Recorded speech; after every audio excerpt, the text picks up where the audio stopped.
Welcome to Healthy versus Toxic, the podcast where licensed mental health professionals explore what makes a relationship healthy or unhealthy or even abusive, all from a scientifically informed perspective. Hello, this is Dr. Grande.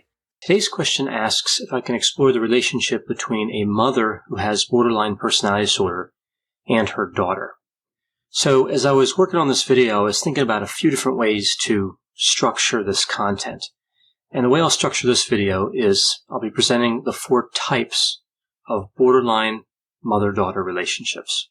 So not really signs, but rather patterns we see in relationships between a mother with borderline personality disorder and her daughter. So just to clear up how these examples are broken down, we see in different situations here a dependent daughter. So this would be a daughter who's young. So she's dependent on the mother. So typically like under age 18 or under age 20 or 22 or something like that. And then I'll also be looking at the independent daughter.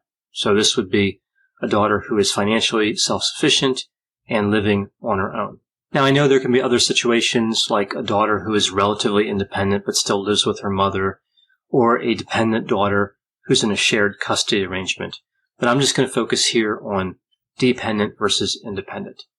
So before I get to the types, I'm going to go through real quickly the list of symptoms for BPD. There are 9 symptoms in the symptom criteria list in the DSM, the Diagnostic and Statistical Manual.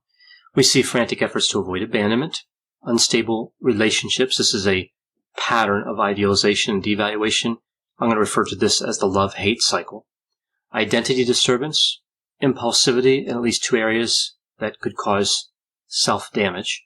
We see suicidal behavior, affective instability, chronic feelings of emptiness, inappropriate or intense anger or difficulty controlling anger, and paranoid ideation or severe dissociation. Now we know when we look at the daughter of a borderline mother, we see that daughter is at a higher risk for developing the disorder herself.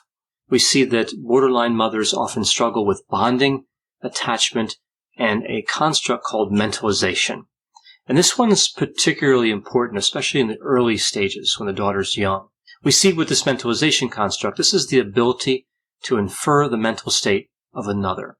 So essentially to know what somebody's thinking based on their behavior. We know that borderline mothers misinterpret the mental states of their children about 3.5 times more often than mothers without borderline personality disorder.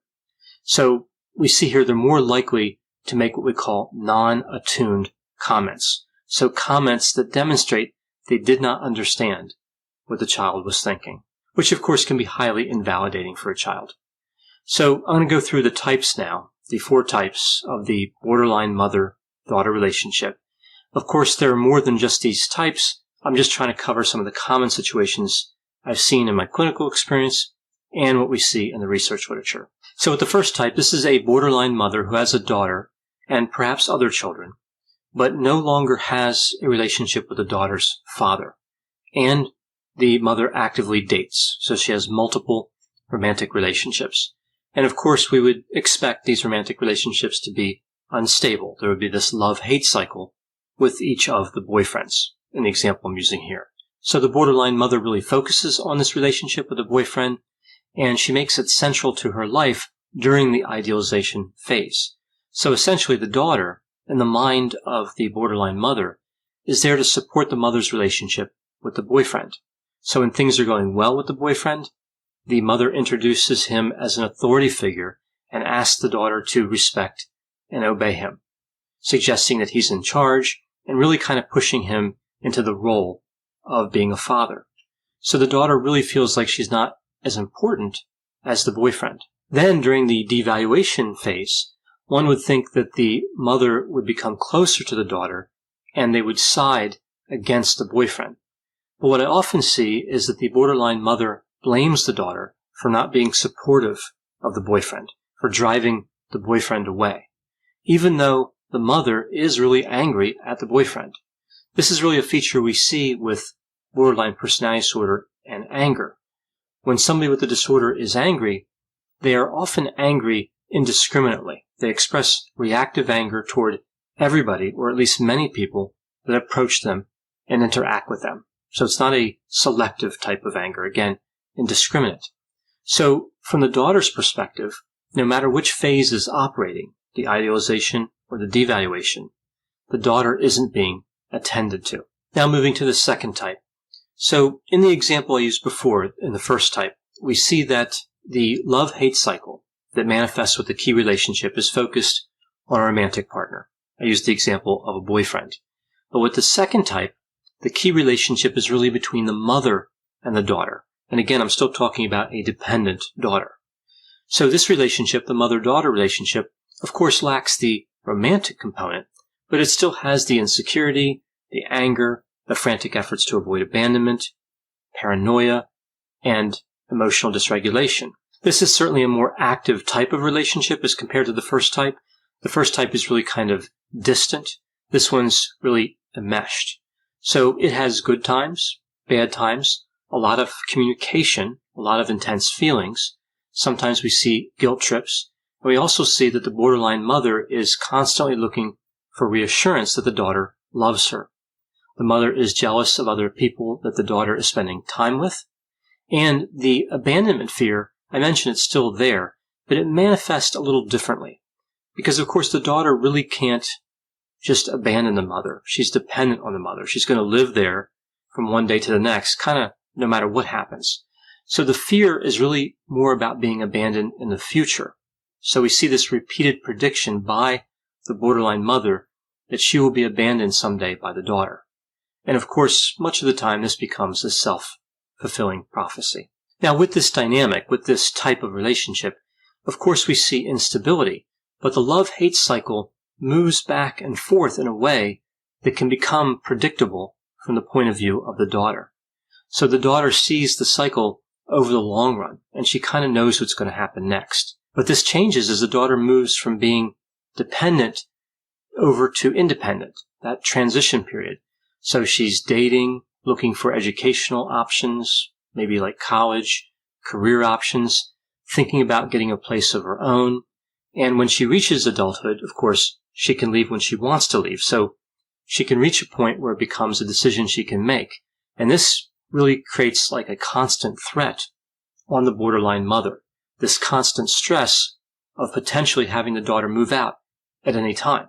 And this exacerbates the borderline traits. So this transition stage, which would be difficult even if neither the mother nor the daughter had borderline personality disorder, becomes particularly stressful if the mother has BPD. The BPD only magnifies the emotional pain of this transition. So now moving to the third type. So with the first two types, I was talking about a situation where we have a mother with borderline personality disorder and a dependent daughter. And here with the third type and with the fourth type, we're looking at the independent daughter. So a daughter who lives somewhere else, perhaps has a romantic relationship of her own, a career, maybe even children of her own. So she's really building her own life. And with this third type, the relationship between the mother and the daughter is distant. The daughter may resent the behavior of the mother. She may be embarrassed by the mother's behavior, and the daughter may feel that the mother never really understood the daughter's emotions, right? So this really goes back to what I talked about before with mentalization, those non-attuned comments, the comments that the borderline mother makes that just miss the mark, right? It's really kind of like an attempt to make a reflection in counseling. Somebody looks a certain way and the counselor says, "You look like you're a little depressed." Except with the borderline mother, she misses that reflection. Instead of saying you look a little depressed, maybe she says something like, "You look a little angry." So she's really not getting that accurate reflection. She's not accurately picking up on what the daughter is thinking. So really, the way I hear these relationships described a lot is it's described as one continual miscommunication. So the daughter really feels like she's not being heard or understood. Another dynamic I commonly see with this particular type is that the daughter doesn't really have the energy to deal with any type of stressful component from the mother, like impulsivity, suicidal behavior, emotional dysregulation, paranoia, anger. There's only so much the daughter can tolerate, and she may feel like she's already paid her dues because she was raised by the borderline mother, and she spent all that time with her. So essentially with this type, the daughter has distanced herself from the mother to protect herself, to move past the dysfunctional relationship. So with this type, the borderline mother realizes her fear of abandonment. This, of course, was the exact outcome she wanted to avoid. Being abandoned produces great feelings of anger, shame, guilt, and resentment. So this is a challenging scenario for the mother with borderline personality disorder. Being abandoned by the daughter kind of brings her worst fears into reality. So moving to the fourth type, and again, as I mentioned, this will be the independent daughter as well. We see a daughter who has built a life of her own, somewhat separate from the mother. But with this type, the daughter maintains an active and unhealthy relationship with the mother. So specifically, I'm referring to a relationship where the daughter has borderline traits as well. Maybe even the full criteria for the disorder. And again, we know that daughter is at an increased risk. So this isn't a really uncommon situation. We would expect to see this on occasion, where a mother has borderline personality disorder and the daughter does as well. And again, with this fourth type, the relationship is maintained, even though the daughter has become somewhat independent.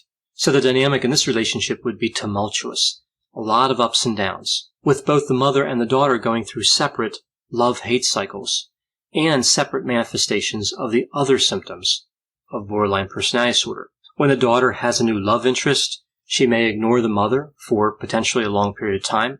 And of course, the same thing could happen with the mother finding a new love interest.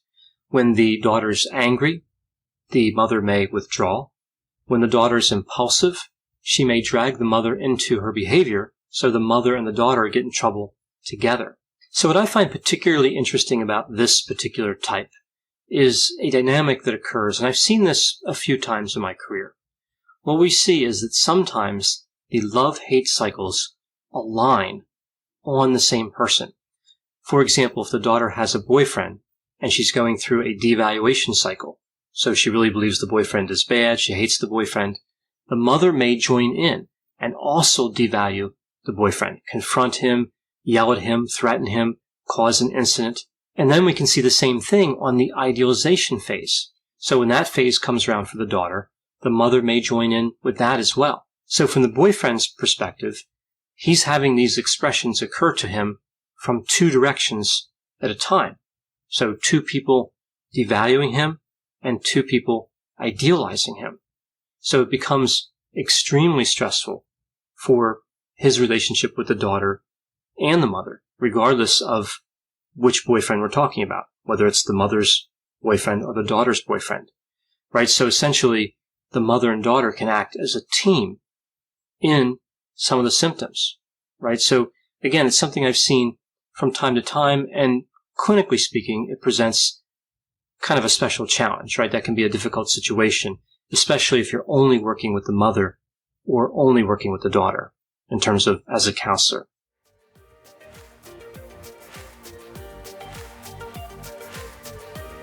Thanks for listening. This has been a production of Ars Longa Media. The producers for this show are Christopher Breitigan and Madison Linden. The executive producer is Dr. Patrick Beeman. For more content, please visit our website at arslonga.media. To leave feedback or suggestions, send an email to info@arslonga.media. To find more content from Dr. Grande, including a link to his YouTube channel and his other Ars Longa podcasts, visit our website at arslonga.media. This podcast is intended for informational purposes only and should not be construed as medical or mental health advice. Ars Longa, Vita Brevis.